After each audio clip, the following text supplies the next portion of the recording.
Our next movie is called Mike and Dave Need Wedding Dates. And we're taking a step way down in quality here. This movie is a piece of crap. It tells the story of the Stengel brothers, played by Zac Efron and Adam Devine, who whose codependency and tendency to act out has made them a liability at family gatherings. These are the kinds of guys who will set off a bunch of fireworks in the middle of your backyard and watch the house burn down. They're not good people. And imagine how hard it is to watch a movie about them. But I digress. So, for the sister's wedding, they're both ordered to find dates and, to keep them in line. So, they pick up two women named, I can't even forget their names, but they're played by Anna Kendrick and Aubrey Plaza. And actually, they're not, they don't pick them up. They're sought out by these two women who are looking for a free trip to Hawaii, where comic hijinks ensue, allegedly. This movie is a disaster. It is awful. And one thing that is immediately clear, this movie did not have a screenplay. This was just endless riffing on jokes that aren't even jokes. They're just a bunch of non sequiturs and, trying to be funny. I mean, there's one scene that was, in the trailer where the bride-to-be gets creamed by an ATV wheel and her, face looks awful. So, her maid of honor spends about 30 seconds trying, to tell her that she looks, that she still looks great, it's going to be cleaned up by the wedding, and yada yada. Then Adam Devine walks in and says she looks like she got hit by a cement truck. Then he says it again in a different way. Then he says it again. And a third, fourth riff or whatever, how many there are, they're all awful. And then Zac Efron comes in and does the same thing. He riffs on it, and riffs on it, and riffs on it. So what should basically be a one-liner is stretched out to about 2 minutes. And that is deadly for a comedy. This is an atrocity. Avoid this movie like the plague. Yes. Adam Devine can pull off this type of comedy very well. He has his show on Comedy Central, Workaholics, and there's a lot of, it's crass and it's stupid, but it's also funny. This film, why they couldn't come up with something better than this, like you said, I think there's just no script. It was just lazy. They think that they could just throw these people together and make it funny. And what they don't seem to realize from when you have these characters who are just complete idiots and stupid. Yeah. The reason why a film where it's based around stupid characters like Dumb and Dumber works is because the rest of the world is not populated by idiots, so they play off of them, and you see those responses, and that makes it funny. This film is just full of just no one's a realistic character. It's just a bunch of and all they do is just like shout their lines at the same time trying to be disaffected, and the riffs aren't funny. Yeah, I'm surprised at how unfunny this movie was. This was terrible. Yeah. It was miserable. I was sitting there holding my head in agony. And there are a few successful jokes at the end of the movie, which is why I give it a single half star instead of the 0 it narrowly missed. Yeah. But this is just deadly. Yes. And, it's... Ugh. The comedy is about as original as the title. Yeah. Which is to say, not at all. And I'm just going to bring in a personal story on this. Somebody told me they loved this movie. Yes. And I said, show me the scene why. And it was the masseuse scene, which was... I don't remember that scene, and I consider that an act of mercy. Yes. Be glad that you did not see that. Do not recall that scene, but it is the height of absurdity, and it is what this movie just, again, it exists in a completely non-realistic world, which makes it none of the jokes funny, and I don't think I laughed a single time. This had to be the worst movie of that year, or is certainly right there. It was my number 2 on my bottom 10 list. Okay, So it's Neighbors 2. I know your Neighbors 2 was assuredly worse, if that's possible. Yeah. Which it is, unfortunately. Yes. But, you know... Christmas is coming up for the relative that you hate. Find this in the dollar bin. Yes, and if you really hate them, wrap it with Neighbors 2. No, but you mentioned, stupid characters. These characters are idiots. And, I have nothing wrong with stupid characters. It's human nature to laugh at human stupidity.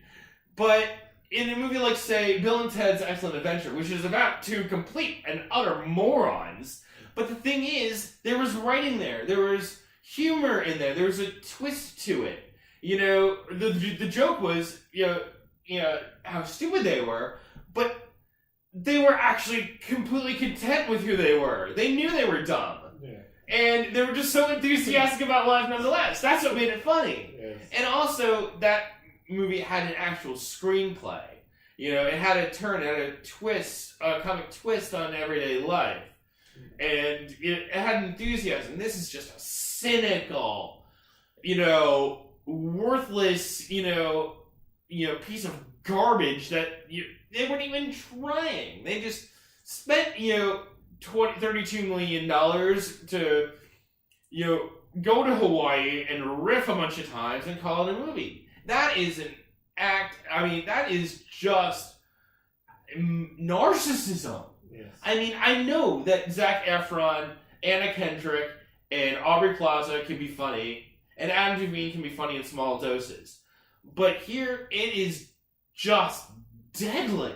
Yeah. And the studios know with a film like this with a smaller budget, that just based on the fact that people go to the movies and they're going to get enough, and then rentals, they're going to make a profit on it. But the studios need to pay attention. There's a reason that there are very few of any $100 million comedy successes anymore. Yeah. And it's because they're this terrible and these sour people, so that even when a good one comes out, you can't tell the difference because it's just so many, one dumb one after the other.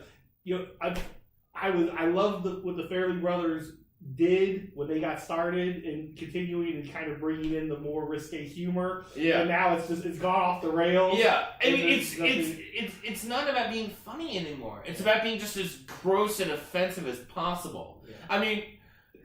Those things are completely fine for any movie, especially a comedy. Yeah. But that implies that the material has to be good. And there isn't material here. There is nothing here. It's a dead zone. Right. This is an abomination that deserves to be buried in the middle of the New Mexico desert, along with those, E.T. Atari, 2600 cartridges. This is a complete piece of shit.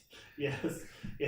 I heard it said that the comedy writers are focused on television now. There's so many good comedies, But please, can some of them come back and see more back to good ones so we can get something good? Because if I have to sit through another Mike and Davey wedding dates, I don't know if I would be able to sit through another comedy. Sitting through this movie was an act of inhuman torture. This movie should be outlawed by the Geneva Convention. It's that terrible. Yes. And I'm hoping that Hollywood studio executives and actors are writing, please do not rely on improvisation for your entire damn movie. Seth Rogen is a piece of crap. His movies are not funny. He had nothing to do with this movie, fortunately.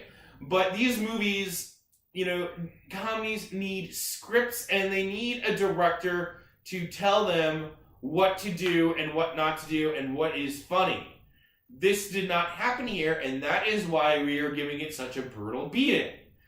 Have actual scripts. Yes. Okay? That is the key. Comedies need scripts. Improvising a line off of, existing material is one thing.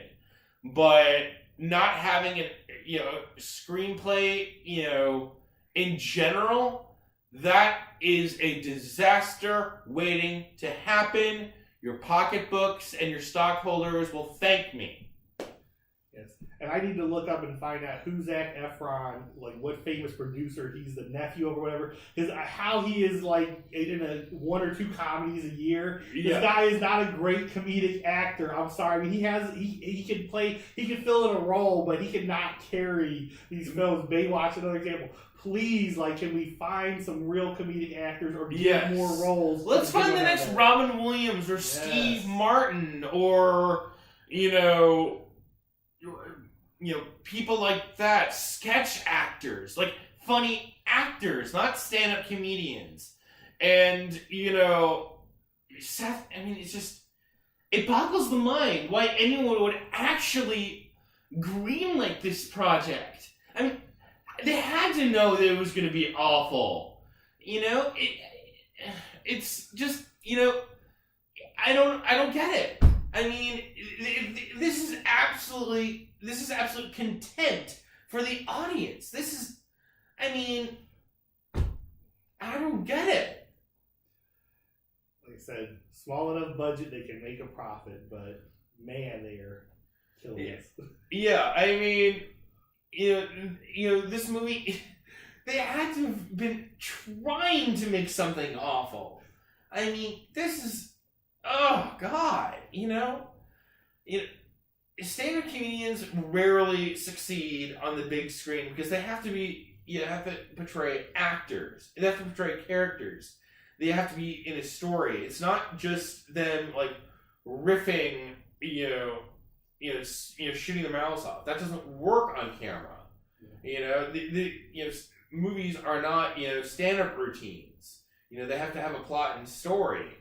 And that is what, separates the good comic actors like the late Robin Williams or Steve Martin or, Chevy Chase, from, the posers like, Adam Devine and the fat ginger with glasses, also known as Seth Rogen, who has basically, killed the raunchy comedy genre and is still killing it. Yes.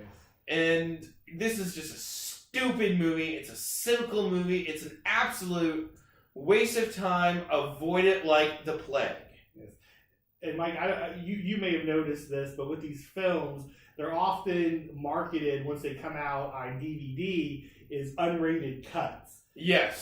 So what used to be of course that's a play I would use the director's cut, which used to be an extended version of a film that had more dialogue, more scenes that they had to kind of usually time-wise and add to the story.